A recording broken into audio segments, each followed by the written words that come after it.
दिल्लीतील काही व्यापाऱ्यांनी अफगाणिस्तानातून कांदा आयात केल्याचं समजत आहे।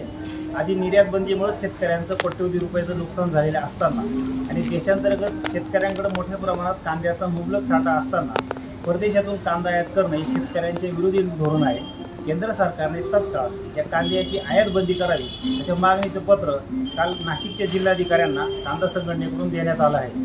हा आयात होणारा कांदा त्वरित थांबवून कांदा जो निर्यात होत आहे त्याच्यावरील 40% निर्यात शुल्क व $550 किमान निर्यात मूल्य सरकारने शून्य करावे आणि जास्तीत जास्त कांदा कसा निर्यात होईल आणि आता जो कांद्याला 2,500 ते 3,000 रुपये प्रति क्विंटल दर मिळत आहे याच्यामध्ये शेतकऱ्यांचं फक्त उत्पादन खर्च भरून निघत आहे।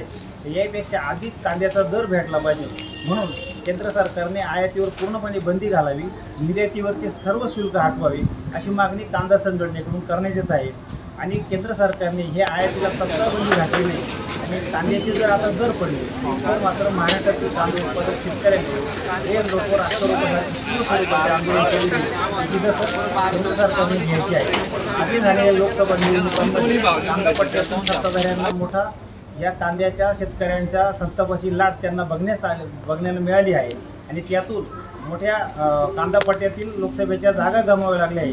येणाऱ्या विधानसभा निवडणुकांमध्ये शेतकऱ्यांचं जर कांद्याच्या दर घसरणीतून नुकसान झालं तर याचा परिणाम जो आहे महाराष्ट्रातल्या विधानसभा निवडणुकांमध्ये कांदा उत्पादकांकडून नक्कीच गंभीर परिणाम सत्ताधाऱ्यांना भोगावं लागेल। याची दखल घेऊन केंद्र सरकारने तत्काळ कांद्याची आयात बंदी करावी आणि निर्यातीवरचे सगळे शुल्क हटवावे, अन्यथा तीव्र स्वरूपाचे आंदोलन आणि ह्या निवडणुकीमध्ये मोठा मतपेढीतून शेतकऱ्यांचा संताप सरकारला दिसल्याशिवाय राहणार नाही असा इशारा महाराष्ट्र कांदा उत्पादक संघटनेकडून देण्यात येत आहे।